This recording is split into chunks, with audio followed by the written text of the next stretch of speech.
Bapak Ibu Saudara yang dikasihi di dalam Tuhan, baiklah kita akan bersama-sama mendengarkan kebenaran firman Tuhan. Dan sebelumnya kita akan berdoa bersama-sama. Mari kita berdoa.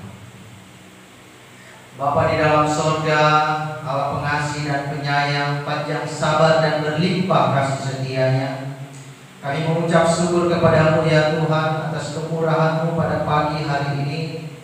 Kami boleh berkumpul bersama dengan umat-Mu walaupun tidak bersama-sama dalam satu tempat, tetapi kami boleh tetap bersekutu melalui media yang boleh kami pakai ya Tuhan. Terima kasih Bapa, dan kami mau mendengarkan kebenaran firman-Mu. Kiranya Roh-Mu yang kudus membimbing kami agar kami boleh mengerti akan kebenaran firman-Mu. Dan hamba juga memohon, sembunyikan hamba di belakang salib-Mu Tuhan. Mampukan hamba-Mu dengan kuasa-Mu menyampaikan kebenaran firman seturut dengan kehendak dan kuasa yang daripada Tuhan. Kami sambut firman-Mu di dalam nama Tuhan Yesus. Haleluya. Amin. Shalom. Bagaimana kabarnya pagi hari ini jemaat Tuhan? Saya berharap bahwa semua kita tentu dalam keadaan baik, sehat, senantiasa berpengharapan, senantiasa bersuka cita, walaupun di tengah situasi yang mungkin kita tidak harapkan, yaitu pandemi COVID-19. Namun marilah kita tetap senantiasa bersuka cita. Dan walaupun di tengah keterbatasan kita dalam beribadah, kita tetap bersama-sama memuliakan Tuhan. Baik, kita akan belajar kebenaran firman Tuhan yang terdapat di dalam Injil Matius pasal 26 ayat 36 sampai 46. Saya berharap bahwa tidak ada jemaat Tuhan yang akan mengkaitkan ini, yaitu 26, 36 sampai 46 itu adalah angka 66. Tentunya ya ini secara kebetulan bahwa ayat ini mulai dari pasal ini, pasal 26 ini bersamaan. Baik, kita akan melihat bersama-sama.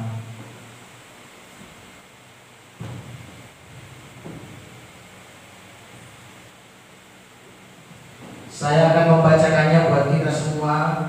Injil Matius pasal 26 ayat 36 sampai 46, firman Tuhan berbunyi demikian. Maka sampailah Yesus bersama-sama murid-muridnya ke suatu tempat yang bernama Getsemani. Lalu ia berkata kepada murid-muridnya, "Duduklah di sini sementara aku pergi ke sana untuk berdoa." Dan ia membawa Petrus dan kedua anak Zebedeus sertanya. Maka mulailah ia merasa sedih dan gentar. Lalu katanya kepada mereka, "Hatiku sangat sedih, seperti mau mati rasanya. Tinggallah di sini dan berjaga-jagalah dengan aku."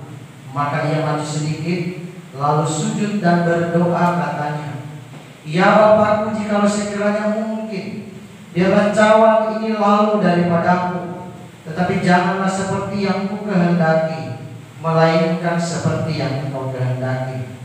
Setelah itu ia kembali kepada murid-muridnya itu dan mendapati mereka sedang tidur. Dan ia berkata kepada Petrus, "Tidakkah kamu sanggup berjaga-jaga 1 jam dengan aku? Berjaga-jagalah dan berdoalah, supaya kamu jangan jatuh ke dalam pencobaan.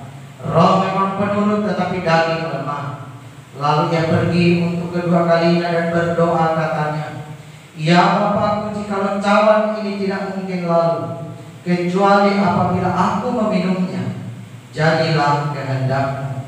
Dan ketika ia kembali pula, ia mendapati mereka sedang tidur, sebab mata mereka sudah berat. Ia membiarkan mereka di situ, lalu pergi dan berdoa untuk ketiga kalinya, dan mengucapkan doa yang itu juga. Sesudah itu ia datang kepada murid-muridnya dan berkata kepada mereka, Tidurlah sekarang dan istirahatlah. Lihat, saatnya sudah tiba bahwa Anak Manusia diserahkan ke tangan orang-orang berdosa. Bangunlah, marilah kita pergi. Dia yang menyerahkan aku sudah dekat. Puji Tuhan. Demikian jauh pembacaan firman Tuhan. Yang berbahagia ialah kita yang mendengar, merenungkan, dan melakukan di dalam kehidupan kita. Jemaat Tuhan yang kekasih, hari ini adalah minggu pertama dalam bulan April, dan sebentar lagi kita akan bersama-sama memperingati akan Paskah, yaitu kematian dan kebangkitan Tuhan Yesus Kristus. Itulah sebabnya saya mengajak kita semua untuk belajar dari kebenaran firman Tuhan. Masa-masa di mana Yesus akan menghadapi penderitaan. Jemaat Tuhan yang kekasih, tema kita pada pagi hari ini adalah Taman Pergumulan. Taman Pergumulan. Artinya bahwa Yesus memang sedang berdoa di Taman Getsemani. Dan kita percaya bahwa setiap kita memiliki pergumulan di dalam hidup masing-masing. Saat ini kita sedang diperhadapkan dengan pergumulan yang berat, yaitu pandemi COVID-19. Adanya pandemi ini membuat ruang gerak kita terbatas. Kita bekerja dan berusaha dari rumah. Bahkan mungkin ada yang dirumahkan. Mereka untuk sementara waktu tidak bisa bekerja karena mungkin perusahaan tidak mampu untuk membayar gaji mereka, sehingga akhirnya jemaat tidak mendapatkan pekerjaan untuk sementara waktu. Anak kita sekolah dari rumah, mereka harus belajar dari rumah, dan bahkan ada juga yang sampai kebingungan karena mereka diperhadapkan dengan teknologi. Mereka diperhadapkan dengan tugas-tugas yang harus dikerjakan secara online. Kemudian juga ada pelayanan yang dibangun dari rumah. Dan puji Tuhan, itu bisa tetap kita kerjakan sampai hari ini. Tidak boleh berkumpul seperti ibadah di gereja, yang biasanya kita boleh bersama-sama berkumpul dengan anak-anak Tuhan yang lain. Di sekolah, rapat-rapat pertemuan, sesuatu yang mendatangkan massa tidak diperbolehkan. Dan ini menjadi keterbatasan buat kita semua. Para pedagang berkata, jualan kami sepi. Tidak biasanya seperti ini, namun kami tetap harus menjalani. Ojol berkata, penumpang berkurang drastis. Biasanya kami bisa sampai 13 poin, tapi saat ini untuk 6 poin saja kami terlalu sulit. Pengusaha besar maupun kecil mengeluh dengan omset yang berkurang, sementara mereka tetap menggaji karyawan. Tak kalah berat dan begitu menakutkan apa yang dihadapi Yesus. Ia pun bergumul di Taman Getsemani. Pertanyaan yang muncul, Bapak Ibu Saudara yang dikasih di dalam Tuhan, apa yang harus kita kerjakan dalam taman pergumulan kita? Apa yang harus kita lakukan, yang kita perbuat di tengah-tengah pergumulan situasi yang berat seperti saat ini? Ada 3 prinsip yang ingin saya sampaikan melalui kebenaran firman Tuhan pagi ini, yaitu prinsip 3B. B yang pertama adalah berdoa. Bisa kita lihat di dalam pasal 26 ayat 39a, 42a, dan 44a. Bapak Ibu Saudara jemaat yang kekasih di dalam Tuhan, berdoa adalah nafas hidup orang percaya. Ketika kita berdoa, itu berarti bahwa kita sedang mengalami kehidupan rohani. Kehidupan rohani kita tidak sedang tertidur. Kita sedang membangun hubungan dengan Tuhan. Tekun dalam berdoa harus menjadi kebiasaan kita. Karena doa dapat mengubah dunia. Doa akan membuat kita tetap bersemangat. Dengan berdoa kita akan melihat pekerjaan-pekerjaan Tuhan yang besar dalam hidup kita. Dengan berdoa kita semakin dikuatkan untuk menghadapi tantangan hidup yang ada. Dan Yesus pun membiasakan diri berdoa. Artinya bahwa berdoa merupakan gaya hidup Yesus. Berdoa merupakan pola yang dibangun oleh Yesus. Salah satu teladan Yesus yang baik adalah berdoa. Bisa kita lihat di dalam Matius 26 ayatnya yang ke-36. Di sana tadi dikatakan, maka sampailah Yesus bersama-sama murid-muridnya ke suatu tempat yang bernama Getsemani. Lalu ia berkata kepada murid-muridnya, duduklah di sini, sementara aku pergi ke sana untuk berdoa.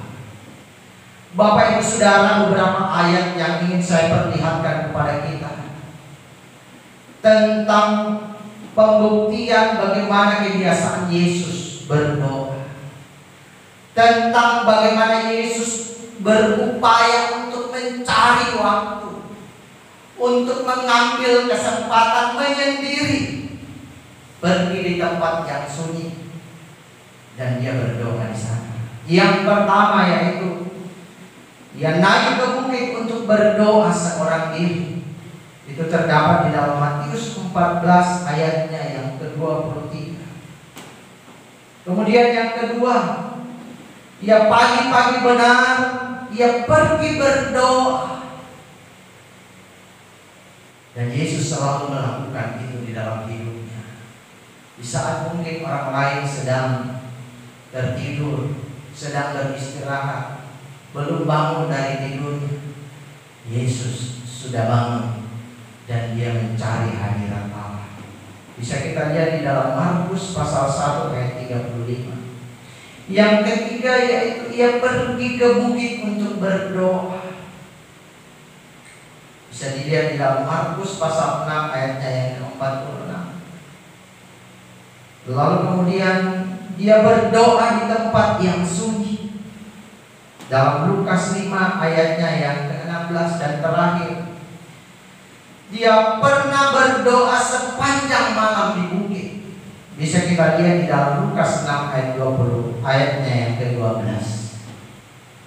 Dari beberapa ayat yang kita lihat bersama Bapak Ibu yang saya sampaikan tadi, beberapa kita melihat Yesus berdoa di tempat yang sepi. Yesus berdoa di atas bukit. Artinya apa? Memang Bukit Zaitun adalah salah satu tempat favorit Yesus. Tempat Yesus untuk bergumul, tempat Yesus untuk bersekutu, untuk berseru kepada Bapa di dalam surga. Dan tempat itu adalah tempat yang cukup sunyi. Di sana Yesus tidak diganggu oleh apapun, dan dia bisa membangun secara leluasa hubungan dengan Bapa di surga. Di ayat yang lain yang menghimbau murid berdoa dengan tidak jemu-jemu dalam Lukas pasal 18 ayat 1. Dia mengajak agar murid-murid terus-menerus berdoa. Walaupun doa mereka belum dijawab, agar mereka terus berdoa. Karena doa akan membuat mereka semakin hidup bergaul dengan Tuhan, semakin memiliki hubungan yang harmonis dengan Tuhan. Yesus berdoa untuk berkomunikasi dengan Bapa akan pergumulan berat yang dihadapinya. Yesus sampai mengalami ketakutan dengan apa yang ia hadapi. Alkitab berkata bahwa lalu ia berkata kepada murid-muridnya, duduklah di sini sementara aku pergi ke sana untuk berdoa. Dan ia membawa Petrus dan kedua anak Zebedeus sertanya. Maka mulailah ia merasa sedih dan gentar.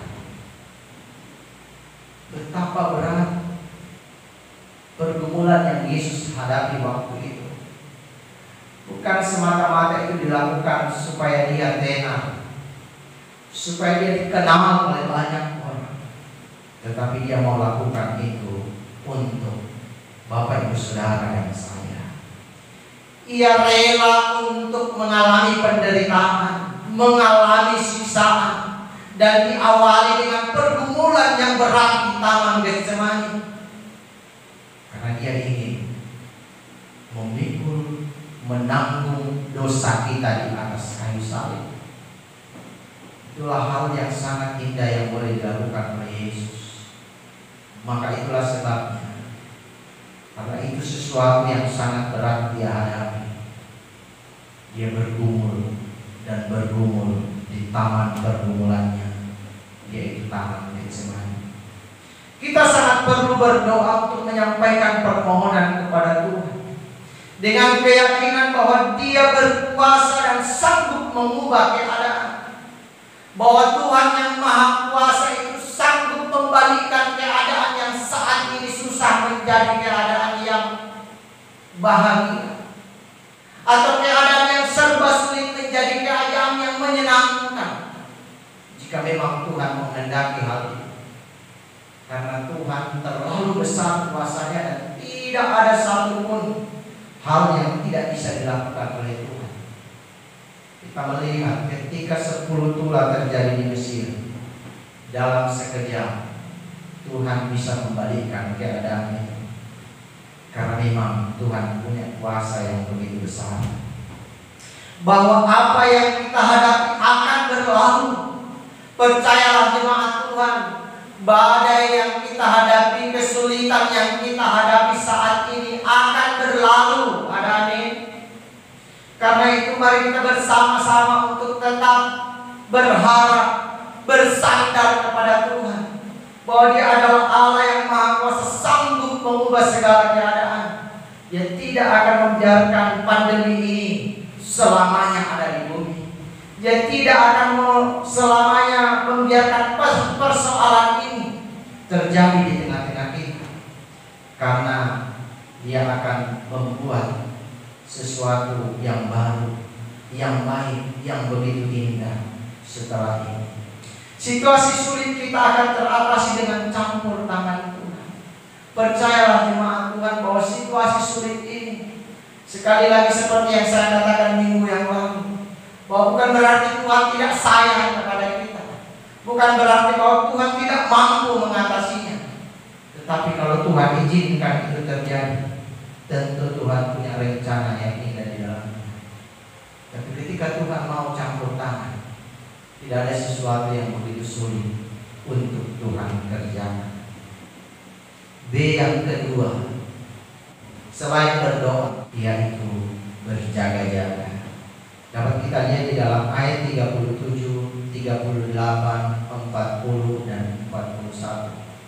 Di sana kita melihat Yesus berkali-kali menyampaikan kepada murid-muridnya, setelah Ia selesai berdoa, bahkan sebelum Dia berdoa pun Dia berkata, berjaga-jagalah supaya kamu jangan jatuh ke dalam pencobaan. Karena Yesus tahu bahwa setelah peristiwa di Taman Getsemani, murid-murid akan menghadapi persoalan yang begitu berat dalam kehidupan mereka.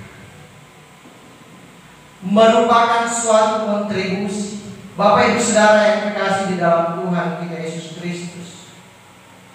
Berjaga-jaga adalah menghasilkan satu kontribusi. Berjaga-jaga akan menghasilkan sesuatu yang berguna. Kehadiran dan kesetia kawanan para murid dalam berjaga-jaga akan menolong Yesus yang sedang sedih dan gentar. Bapak Ibu Saudara yang terkasih di dalam Tuhan, Yesus yang waktu itu sedang sedih dan mengalami ketakutan, Dia menginginkan bahwa 3 murid yang Dia bawa akan mampu menghilangkan ketakutannya, akan sanggup memperingan ketakutan dan kesedihan yang Dia alami. Karena mereka bisa berjaga-jaga ketika ketika Yesus sedang berdoa. Mereka ada ketika Yesus sedang menghadapi pergumulan. Bisa kita bayangkan Bapak Ibu Saudara, ketika kita sedang menghadapi persoalan dan ada orang yang bisa menguatkan kita. Jangankan mereka bisa untuk memberikan penghiburan buat kita, mereka ada saja buat kita.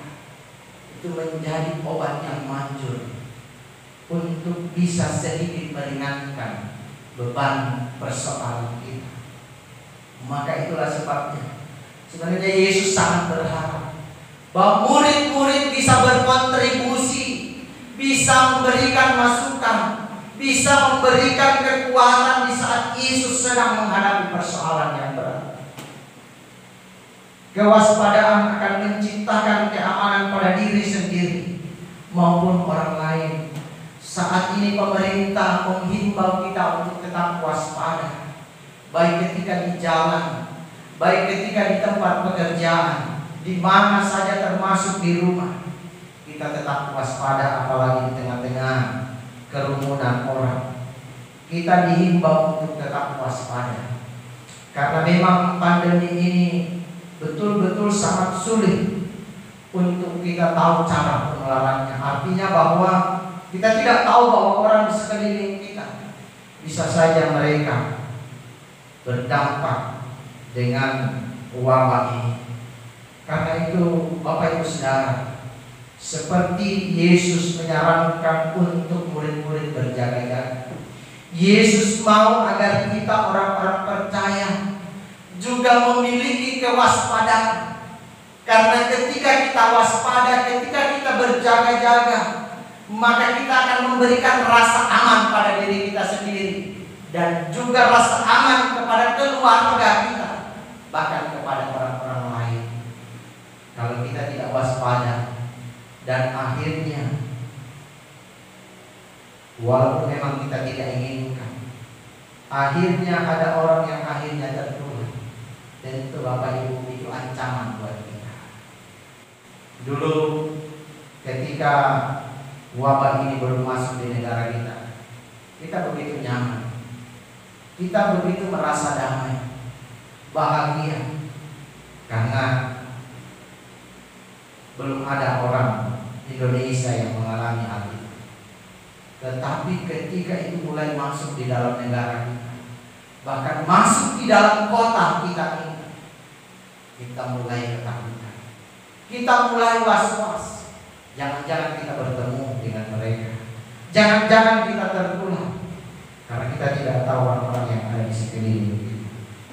Dan karena itu butuh kewaspadaan, butuh untuk kita terus berjaga-jaga. Itulah kontribusi yang bisa kita berikan. Ketika pemerintah berkata stay at home, itulah kontribusi yang bisa kita berikan untuk bangsa kita. Artinya bahwa kita bisa untuk menekan agar pandemi ini tidak semakin menyebar. Bapak Ibu Saudara, kita harus sadar bahwa kerinduan Yesus untuk kita berjaga-jaga adalah agar kita juga memiliki kontribusi. Orang selalu berkata ketika kita berkontribusi, nanti kita berdonasi, nanti kita memberikan sesuatu. Ya, memang itu baik dan itu juga adalah kontribusi. Tetapi ketika kita mau berjaga-jaga, kita mau menjaga diri kita, mau menjaga keluarga kita, mau menjaga lingkungan sekitar kita, maka itu adalah kontribusi kita juga, sehingga virus ini tidak semakin menyebar. Yang kedua Bapak Ibu dalam berjaga-jaga, yaitu siap menghadapi tantangan apapun yang akan datang. Kita melihat ketika murid-murid selesai,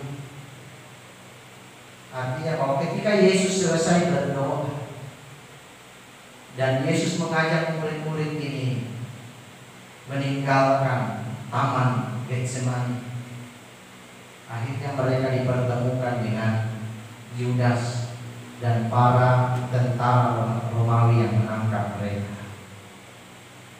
Dan itu adalah tantangan yang cukup besar. Dan seterusnya kita melihat kejadian-kejadian berikutnya sungguh luar biasa, membuat Yesus mengalami banyak penderitaan. Dengan kita berjaga-jaga, kita akan dimampukan untuk menghadapi tantangan apapun yang akan datang. Dengan kita berjaga-jaga, kita artinya siap sedia apapun yang akan terjadi, bisa kita hadapi, bisa kita kendalikan. Kita tetap bersuka cita di dalamnya. Tapi ketika kita tidak berjaga-jaga Bapak Ibu, persoalan kecil sekali kita akan mudah terjadi. Karena itu Yesus mengharap agar kita senantiasa berjaga-jaga. B yang ketiga Bapak Ibu adalah berserah. Dalam ayat 39b, 42b dan ayat 44 sampai ayatnya yang ke-46. Menyerahkan segala sesuatu dan apa yang terjadi kepada Tuhan. Yesus berkata, jikalau sekiranya mungkin biarlah cawan ini lalu daripadaku, tetapi janganlah seperti yang ku kehendaki, melainkan seperti yang engkau kehendaki. Yesus menaikkan doanya kepada Bapa di surga. Tetapi di sisi yang lain, Yesus mau menyerahkan apapun kepada Bapa di surga. Apapun yang akan terjadi, dia siap untuk menghadapinya. Dia siap untuk terjun di dalamnya. Dia siap menerima jawaban apapun dari Bapa. Dan itulah sebabnya dia berkata, melainkan seperti yang engkau kehendaki. Bapak Ibu Saudara yang dikasihi di dalam Tuhan, mari kita seperti Yesus, setiap hari membawa hidup kita kepada Tuhan, menyerahkan hidup kita kepada Tuhan, menyerahkan persoalan kita kepada Tuhan, menyerahkan segala sesuatu yang akan terjadi kepada Tuhan. Karena ketika kita berserah, kita sedang mengajak Tuhan untuk terlibat dalam hidup kita. Kita menginginkan bahwa Tuhan campur tangan dalam hidup kita. Dan mari dalam pergumulan apapun yang kita hadapi saat ini, pergumulan dengan pekerjaan, pergumulan dengan usaha, pergumulan dengan keluarga kita, apapun jawaban doa yang Tuhan mau berikan, kita harus siap untuk menerimanya. Itulah contoh orang yang mau berserah. Orang yang mau berserah adalah orang yang mau siap menerima apapun yang mau Tuhan kerjakan dalam hidupnya. Dan percaya Bapak Ibu Saudara, apa yang Tuhan kerjakan dalam hidup kita adalah hal yang baik. Karena kita percaya bahwa Tuhan kita itu adalah Allah yang baik. Yang kemudian yaitu rela mengikuti kehendak. Ketika Tuhan mau melakukan sesuatu dalam hidup kita, tentu kita percaya bahwa Tuhan sudah tahu dampaknya. Bahkan firman Tuhan di dalam 1 Korintus pasal 10 ayat 13 berkata, pencobaan-pencobaan yang kamu alami ialah pencobaan biasa yang tidak melebihi kekuatan. Karena itu Bapak Ibu, apapun yang terjadi, mari kita rela mengikuti kehendak Tuhan. Percaya bahwa Tuhan tidak sedang merencanakan yang jahat buat kita. Mari kita ikuti kehendak Tuhan. Ketika kita sudah berseru dan ternyata jawaban yang Tuhan berikan berbeda dengan apa yang kita inginkan, kita harus rela mengikuti kehendaknya. Karena sungguh Dia tahu bahwa apa yang akan terjadi ke depan itu sesuatu yang amat baik. Bapak Ibu Saudara yang dikasihi di dalam Tuhan, kiranya dengan kebenaran firman Tuhan pagi hari ini, kita semakin terus disegarkan, kita semakin terus bersandar kepada Tuhan. 3B, berdoa, berjaga-jaga dan berserah. Ini yang perlu kita lakukan di masa-masa sulit ini, agar kita tetap eksis, agar kita tetap dapat menjalani kehidupan dengan baik dan tetap hidup memuliakan Tuhan. Selamat hari Minggu, Tuhan memberkati kita semua. Mari kita berdoa. Bapa di dalam surga, terima kasih untuk kebenaran firman-Mu yang sudah kami dengarkan. Kiranya Roh yang Kudus meneguhkan firman-Mu di dalam hati kami, sehingga kami dapat melakukan kebenaran firman, tetap senantiasa berdoa mengandalkan Tuhan, dan juga terus berjaga-jaga dan berserah kepada Tuhan. Karena kami percaya bahwa rencana Tuhan tidak bagi kami. Dalam nama Yesus sama berdoa. Haleluya. Amin. Tuhan Yesus memberkati kita.